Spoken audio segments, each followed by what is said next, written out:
Episode of the Everblack Podcast is brought to you by Deathwish, Hotrods and Kustoms. Check out their Instagram for all their new t-shirts, caps, beanies, cups, and the all-new Atomic Death lineup.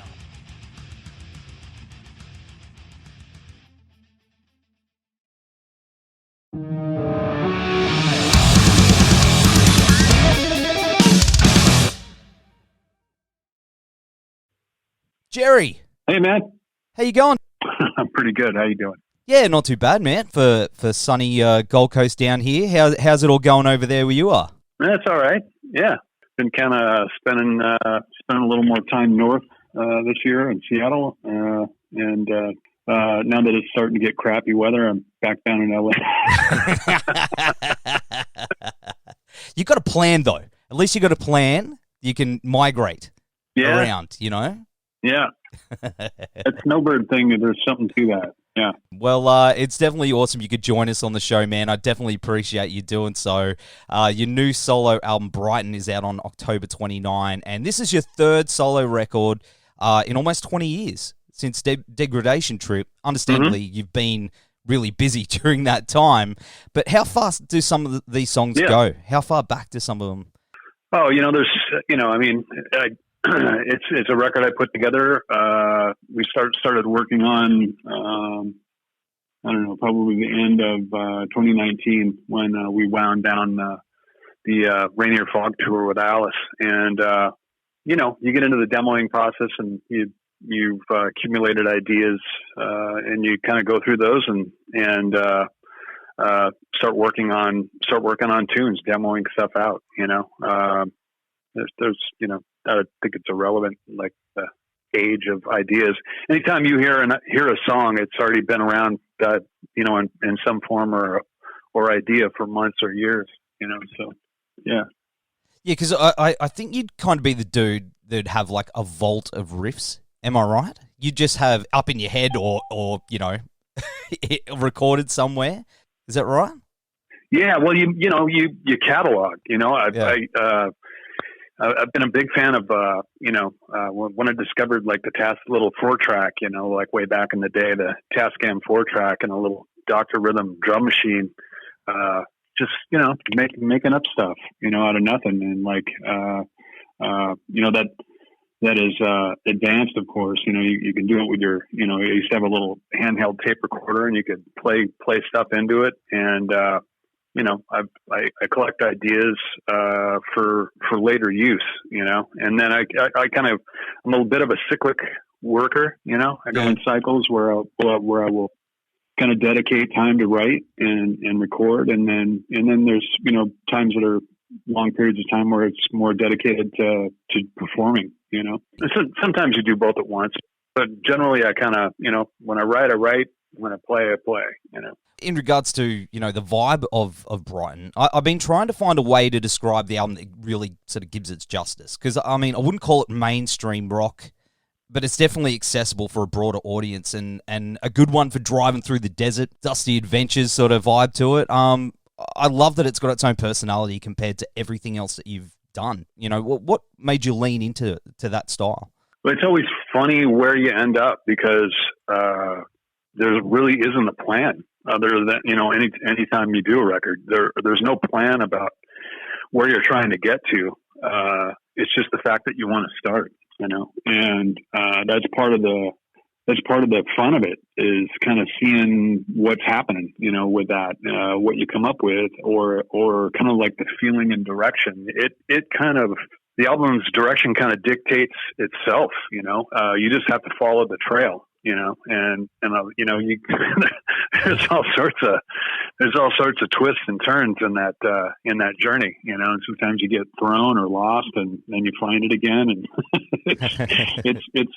it's an interesting process and you go through it with a really small group of people and then you make a record and then it is what it is. And, at that point it's time to let it go and not just be yours and the small group, but, kind of let anybody who decides to or makes a connection with it, and that's always been a kind of a fun. There's a mystery to it, and kind of a naturalness to it, and there's no rule book, no map, and So I didn't sit, with this record, I would say that it's very similar to, if not exact, to any record I've done. I've never sat down and said, okay, I'm going to make a heavy record. Hey, I'm going to make an acoustic record. I'm going to do this. It's just, things naturally start happening and you just kind of follow where it leads. And I think that's why all of the records that I've been involved with, and I'm very happy that this has been the case, and it's been, have been really varied.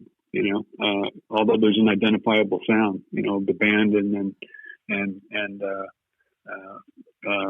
sound that the part that I play in that. It's really interesting, and I guess we're trying to keep things new and fresh for us, and trust in the fact that sound and that kind of thing is going to be there, Well, I mean, you've recruited a bunch of your mates for the record, like Duff McKagan and Greg Puciato, Gil Sharon, and one of my favorite composers, Tyler Bates, and a few others, man. Incredible artists. So I guess, they've also got their own little personality into it as well, which has made it something quite unique.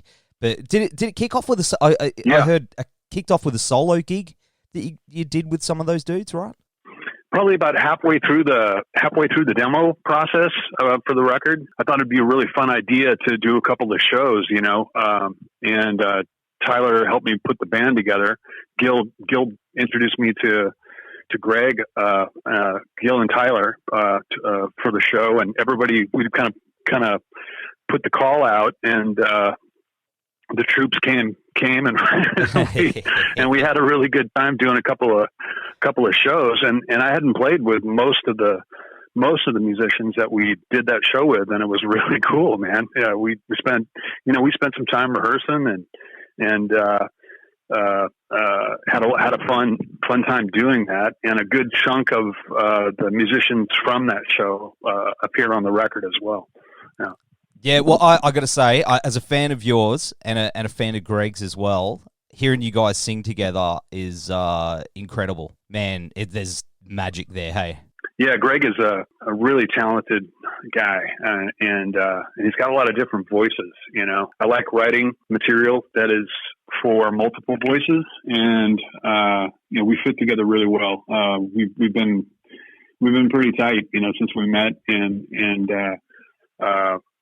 I seem to fit with, somebody that's got a little bit more horsepower in their voice. And Greg definitely has that. I'm kind of like the smoother kind of tone on the bottom of the chord, but I don't have so much edge to my voice. And so it was really great to have that partnership, with Lane, who had that firepower, and William's got more firepower than me, and Greg does as well. Incredible vocalist, and man, you're an amazing singer as well. All you guys, I got my thing. There's nothing wrong with it. I just, 100%. I know what it is. Yeah. So if I could have one thing, it would be the edge and the horsepower of those guys. But that's cool. That's why I write for multiple voices, and putting those two elements together is a really great thing. It's a 1 + 1 = 3. It's greater than the sum of the parts.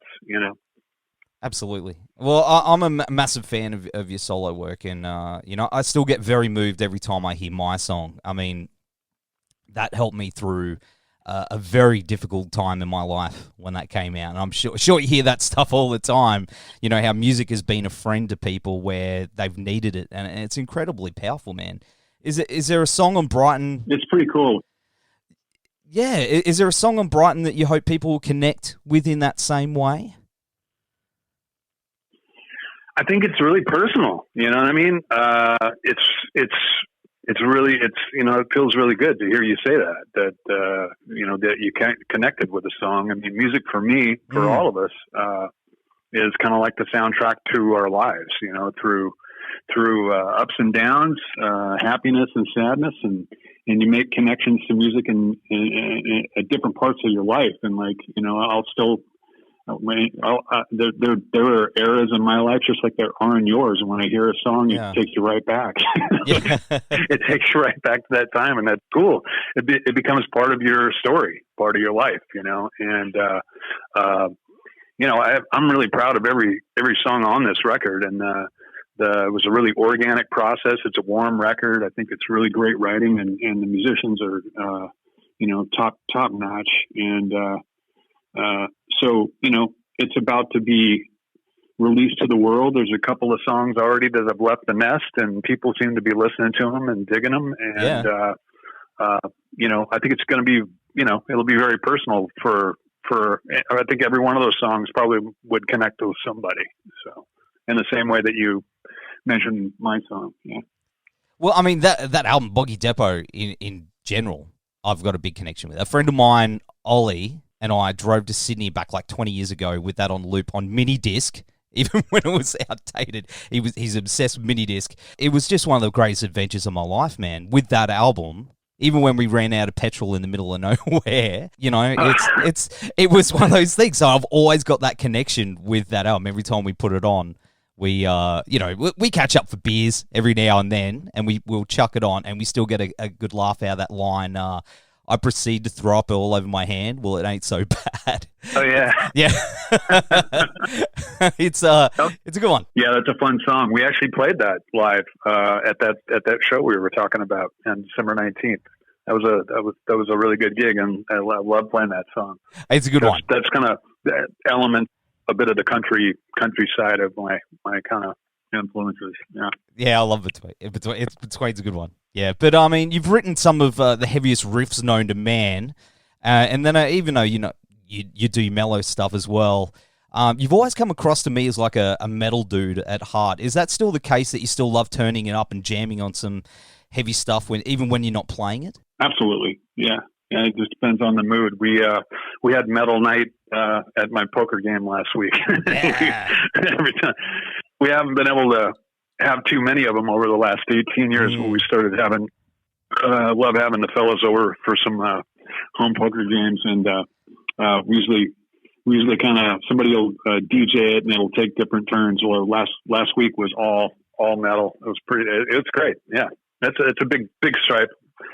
Big piece of the pie for me, Well, I mean, I was also just going to say that you covered Elton John's Goodbye on here, and something that surprised me was that, when he popped up on Black Gives Way to Blue, I mean, but I've been noticing him popping up, with Metallica and Steven Wilson. Have you ever had that conversation about his love of heavy music and Alice in Chains prior to all that? Yeah, we've talked a few times, and the thing that always shines through with me, and that's it's something that you hear about. I remember hearing about him going down to Tower Records on Sunset there, and just with a fucking cardboard box and just filling it every week with all the new stuff. He's so interested in music, and he's such a fan of it, and he's still that guy. He still listens to what comes out, and he's been an amazing performer.